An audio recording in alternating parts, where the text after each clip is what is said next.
Alors, métavers, on en a beaucoup parlé, reparlé, j'ai envie de dire, au moment où Mark Zuckerberg a décidé de renommer son groupe Facebook en Meta.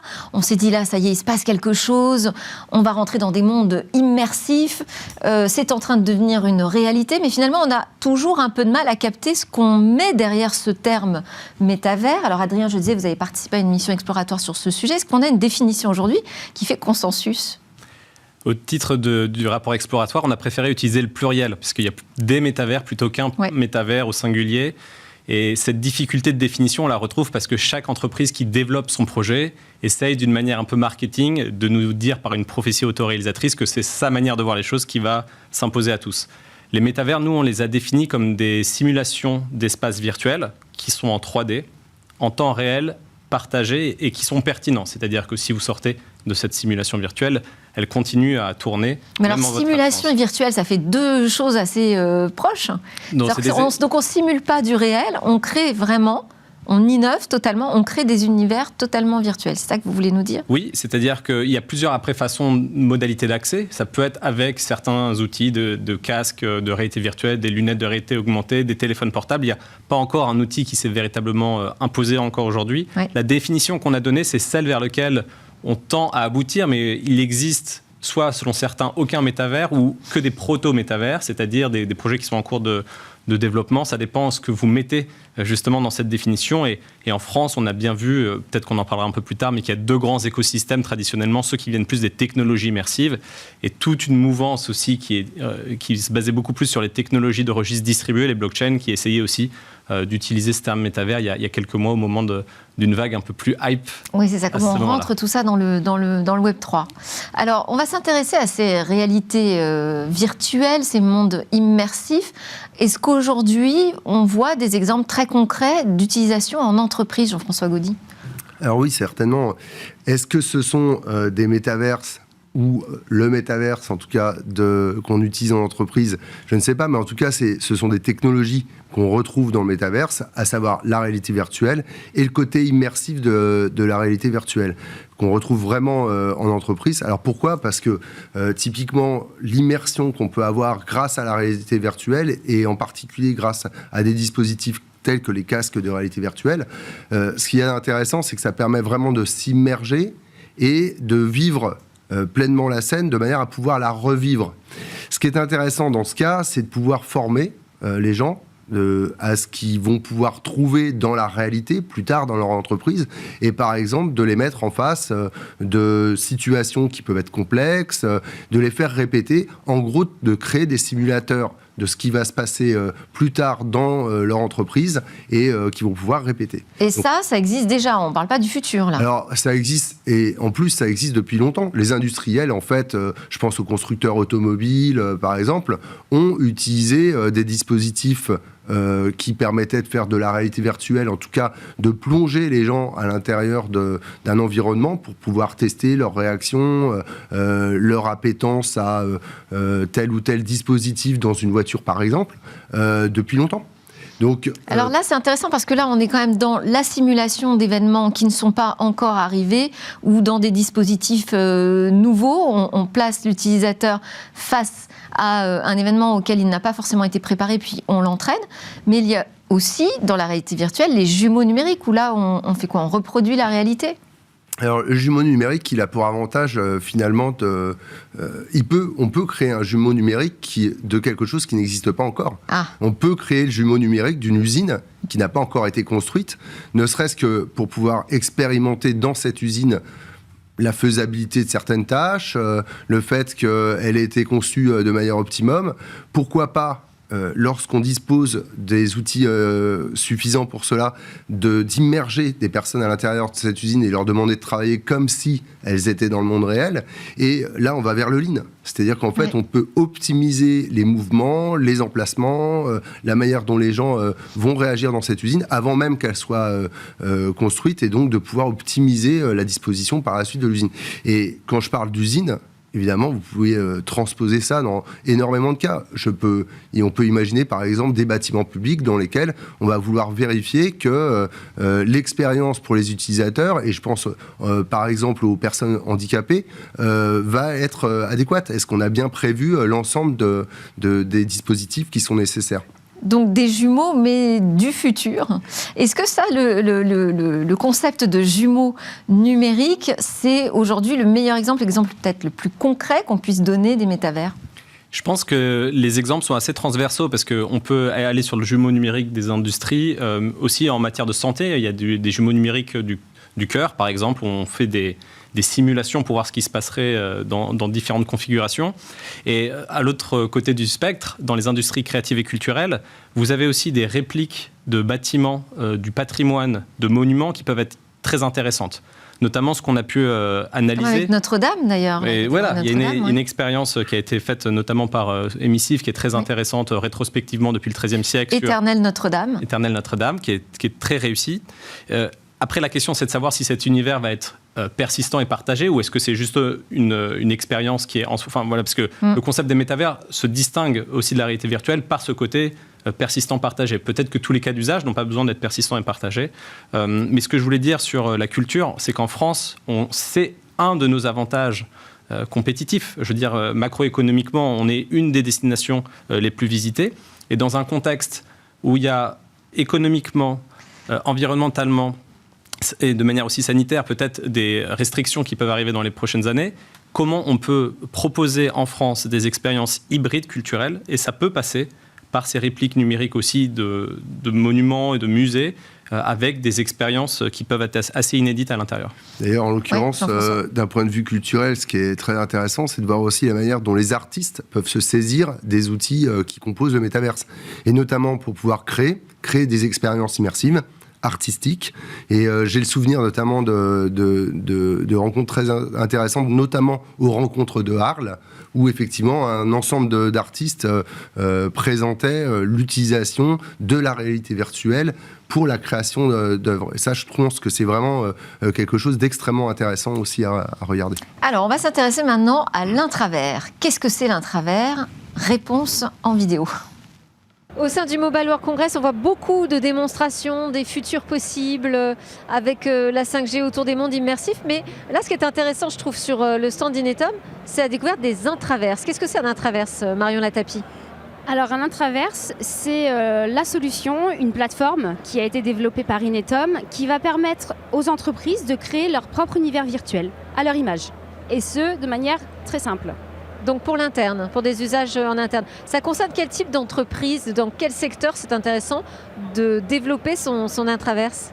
Alors les possibilités sont infinies, donc c'est vraiment les cas d'usage qui vont déterminer l'utilité. L'utilité pour les entreprises. Oui. On a plusieurs cas d'usage aujourd'hui très concrets. Par exemple, pour les industriels qui vont créer à l'échelle d'un site ou d'une usine ou d'une chaîne de production des choses qui vont pouvoir permettre de former leurs collaborateurs dans les univers pour manipuler clairement les objets qui sont dans les industries. On a aussi les universités ou les centres de formation qui vont pouvoir proposer à leurs étudiants de la transmission plus interactive, plus immersive, avec une pédagogie plus poussée pour les plonger dans un univers pédagogique particulier. Et là, en l'occurrence, ce qu'on voit défiler derrière nous, on a Rézus qui est avec nous, qui est en train de faire une démonstration de ce qu'il est possible d'imaginer avec les intraverses. Qu'est-ce qu'on voit ? Qu'est-ce qui se passe ? Alors là, ici, c'est un intraverse Inetum qui probablement remplacera les sites internet des entreprises dans le futur. C'est la nouvelle vitrine en fait d'une entreprise, c'est ça ? Alors oui, c'est vraiment une vitrine, mais c'est plus que ça, c'est aussi un outil. Par exemple, nous, on s'en sert pour pouvoir onboarder les nouveaux collaborateurs qui ne sont pas encore dans l'entreprise, mais qu'on va pouvoir plonger virtuellement dans notre propre univers avant qu'ils intègrent notre société. Ben voilà, un bon cas d'usage très concret. Merci Exactement. beaucoup. Merci. Ouais. Alors, Les intravers, est-ce que ça fait partie, là aussi, d'une application que vous avez pu étudier lors de votre mission exploratoire sur les enjeux des métavers? Est-ce que c'est peut-être la première application simple pour une entreprise qui veut découvrir ces nouvelles opportunités? Je pense que vous avez raison de souligner la chronologie, parce que quand on parle des métavers, souvent ce sont des choses qui vont mettre beaucoup de temps à se développer, peut-être 10, 15, 20 ans. Ça dépend ce à quoi on veut aboutir. Si ce sont des mondes interopérables, interconnectés, c'est vrai qu'on est très loin du compte.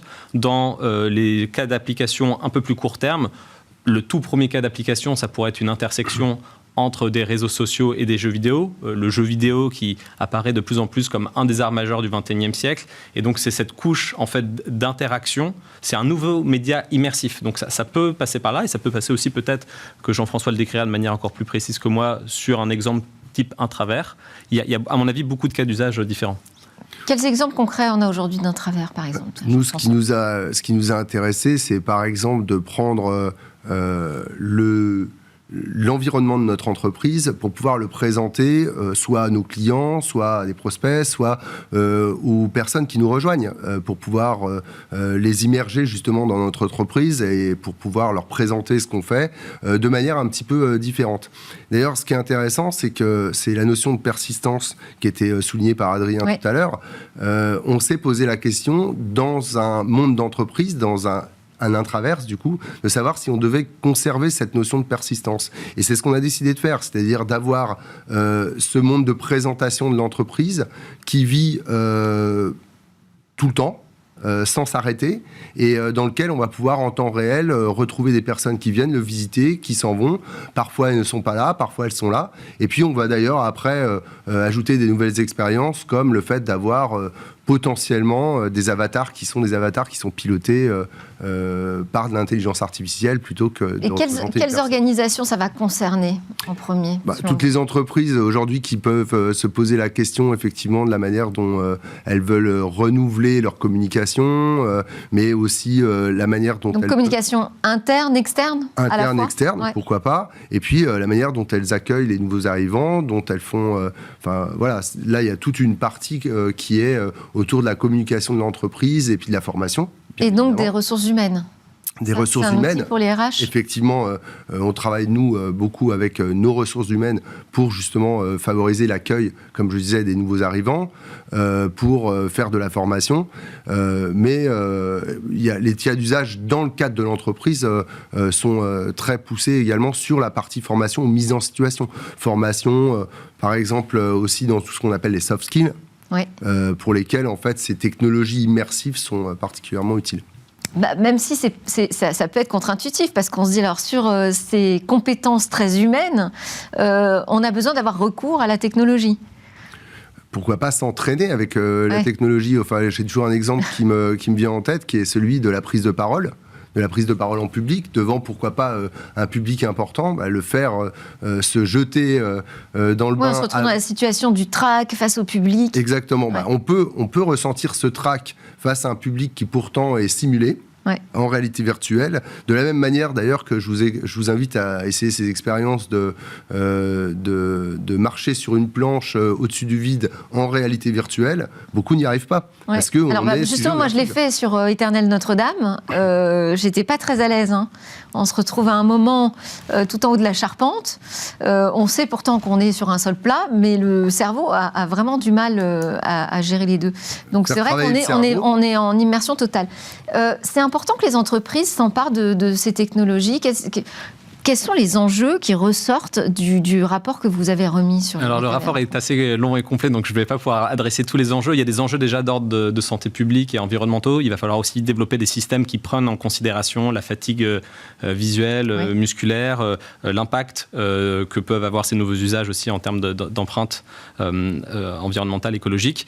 Et puis, je pense qu'il faut se garder d'une approche solutionniste qui viendrait dire que tous les cas d'usage sont concernés par cette technologie. C'est Par exemple, on a été tous très fatigués par les visioconférences, tous ces outils, Zoom ou autres, Teams. Cela dit, on était déjà très fatigués par toutes les réunions qu'on avait au bureau. Et les métavers vont peut-être pas forcément être pour l'école longue distance. Bien sûr, si on est tous les trois architectes et en temps réel, on a besoin de manipuler un modèle, une maquette, là, ça peut avoir du sens d'avoir quelque chose avec de l'immersion. Mais si c'est pour faire un call un peu plus classique, peut-être pas. Donc, moi, je pense qu'il faut voir prudemment et se garder de cette tentation de vouloir appliquer ça à tous les cas d'usage.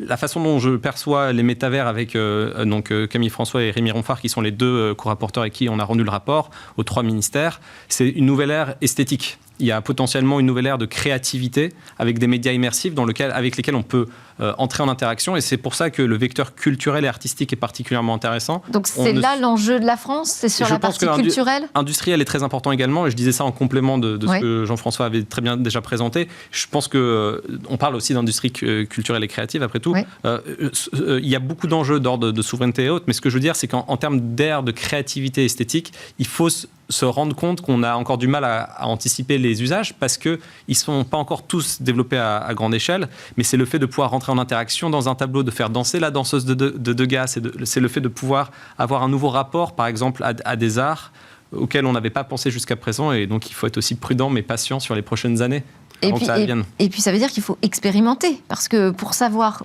quoi faire avec ces technologies, comment s'en servir pour ces nouvelles expériences, pour transmettre notre culture au monde, il faut expérimenter aussi. Oui, et puis... on commence par quoi, Jean-François Gaudy, quand vous avez les clients comme ça alors vous les avez pas en direct, parce que vous faites de l'innovation au sein même de votre groupe, mais...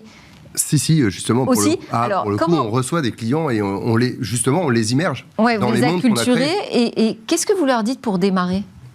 En fait, ce qui est intéressant, alors c'est vrai que nous, on a outillé le concept. Donc, ce qui est intéressant pour nous, c'est d'abord de leur montrer ce qui est possible, de les mettre dans des mondes qui sont assez proches des leurs, c'est-à-dire le monde de l'usine, etc. Donc, pour pouvoir leur montrer cette faculté à s'immerger, à se préparer, mais aussi, pourquoi pas, à utiliser ces technologies pour se mettre dans des situations qui n'ont aucun rapport avec la réalité. C'est quand même assez drôle de finalement se dire qu'on voudrait reproduire absolument la réalité dans le virtuel, mais pourquoi pas faire quelque chose de complètement différent ? Pourquoi pas aller faire un cours sur la Lune ? Pourquoi pas se mettre, visiter le fin fond des océans pour des gens qui n'ont pas le moyen de le faire facilement. Enfin, d'ailleurs, personne ne l'a. Donc, en fait, c'est vraiment la possibilité de faire ce genre de choses. Et ensuite, c'est de trouver les cas d'usage. Donc, effectivement, quand nos clients viennent, souvent, ils ont des idées. On leur montre beaucoup de possibilités, de choses qu'on a déjà implémentées. En fait, on va les mettre en situation. Et à partir de là, ils se disent, mais tiens, en fait, moi, j'ai une idée. Est-ce qu'on peut la maqueter ? Est-ce qu'on peut mettre ça en œuvre rapidement ? Et c'est de l'investissement, mais est-ce qu'il y a de retour sur investissement ? Le retour sur investissement pour nos clients, alors moi, je pense qu'il est vraiment évident lorsqu'il s'agit de simulation. Enfin, si vous imaginez ce qu'il faut pour pouvoir former sur une énorme machine industrielle, c'est le cas actuellement d'un de nos clients, qui a une machine industrielle qui fait 10 fois la taille de la pièce dans laquelle on se trouve aujourd'hui. Notre studio est large. Et il est immense. Effectivement, si vous avez besoin de 10 opérateurs pour travailler sur cette machine en même temps et qu'il faut la simuler, etc., construire une maquette de cette machine ou utiliser la maquette de la machine réelle, ça coûte beaucoup d'argent. La simuler sous forme de réalité virtuelle, alors là, c'est complètement différent et ça permet de se mettre dans des situations où, en plus, on ne va pas mettre les gens en danger. Et alors, je parle là de l'industrie, mais imaginons un peu ce qu'il en est de la défense ou des pompiers, de la police, etc. Effectivement, ça permet de se préparer dans des conditions quasi réelles, les plus proches possibles de la réalité, à des interventions, quelle que soit. Et vous avez parlé de la santé, effectivement. La santé, encore une fois, la défense, tous ces métiers dans lesquels... Tous ces secteurs où l'expérimentation, finalement, coûte très, très cher. Exactement. Alors, je voulais qu'on parle quand même de ces IA génératives, parce que vous publiez, il y a 1 an à peine, un rapport sur les métavers en pleine euphorie, j'ai envie de dire, autour de ce terme. Et puis, badaboum, arrive ChatGPT, les IA génératives, on a l'impression qu'on passe à autre chose. Votre regard là-dessus ? Chaque année, il y a un nouveau buzzword. Donc, il y avait le SaaS, le cloud, demain, le quantum, le quantique. Donc, et pourtant, il faut aller au-delà des... On nous dit, Meta, encore là récemment, nous dit « Ah oui, mais attendez, l'IA, c'est une brique des métavers. C'est même une brique essentielle de base. Alors, sur la possible intersection, une illustration, c'est les NERF. N-E-R-F. C'est notamment une technique, pour simplifier, de deep learning qui vous permet, à partir d'images 2D, de reconstituer des scènes 3D. Donc, vous donnez à un modèle d'entraînement d'IA plein d'images, et il peut vous reconstituer, par exemple, Paris tel que c'était en 1950.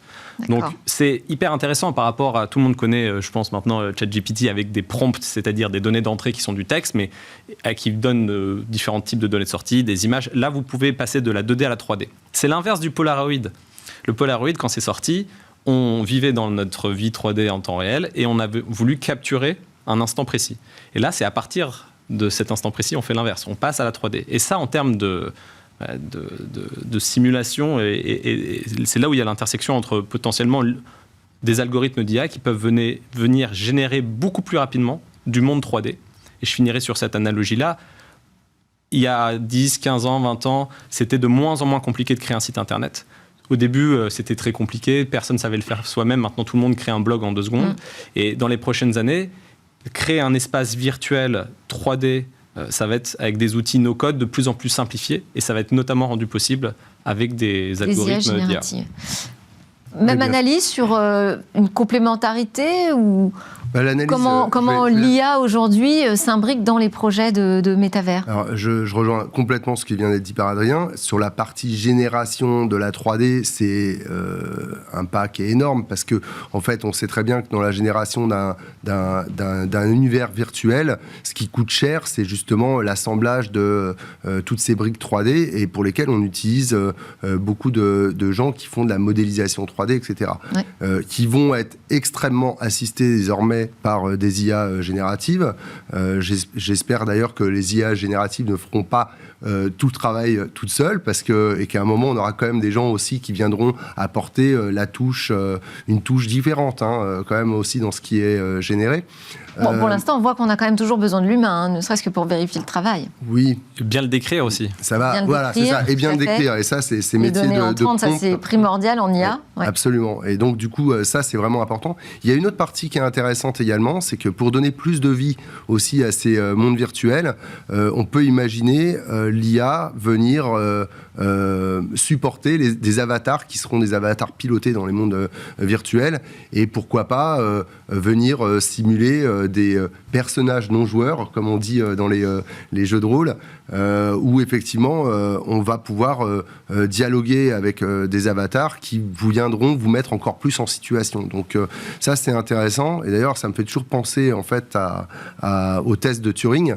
Ouais. Qui finalement se voulait il y a très longtemps, dans les années 50, montrer effectivement que l'intelligence artificielle pourrait venir tromper l'humain dans un dialogue. Là, en fait, est-ce qu'à un moment, vous saurez qui, en face de vous, dans une réalité virtuelle, de cet avatar avec lequel vous êtes en train de dialoguer, est-ce qu'il est la représentation d'un être humain derrière ou bien une intelligence artificielle ? C'est ce qu'on pourrait appeler l'ère de la post-réalité. Pas la post-vérité, mais c'est de savoir si derrière il y a un agent conversationnel qui est tout ça va animé par une IA. Ça ne va pas rassurer les organisations qui se disent il faut qu'on aille vers ces technologies, mais finalement on a plein de questions parce que ces sujets d'intelligence artificielle posent la question de la confiance. Bien sûr. Comment est-ce qu'on traite cela avec les organisations qui veulent expérimenter les métavers, les IA génératives ? Alors moi déjà, je pense que sur la partie, on est en train de parler de l'identité. Et du fait de s'assurer que effectivement de l'identité de la personne qui est avec nous dans cette réalité virtuelle. C'est-à-dire, il faut rédiger une charte. Je pense qu'effectivement, il y a un côté éthique, et Adrien va certainement vouloir rebondir sur le sujet, qui est derrière tout ça, mais il y a aussi un côté d'outils. Je pense que là où aujourd'hui la gestion de l'identité, qui sont des outils à part entière dans le numérique, qui sont très importants, doit aussi se saisir de ce sujet. Et en fait, les éditeurs de gestion d'identité doivent s'adapter également pour pouvoir assurer l'identité d'une personne qui est derrière un avatar ou d'un avatar lui-même pour que vous puissiez être sûr des gens avec lesquels vous êtes en train de dialoguer.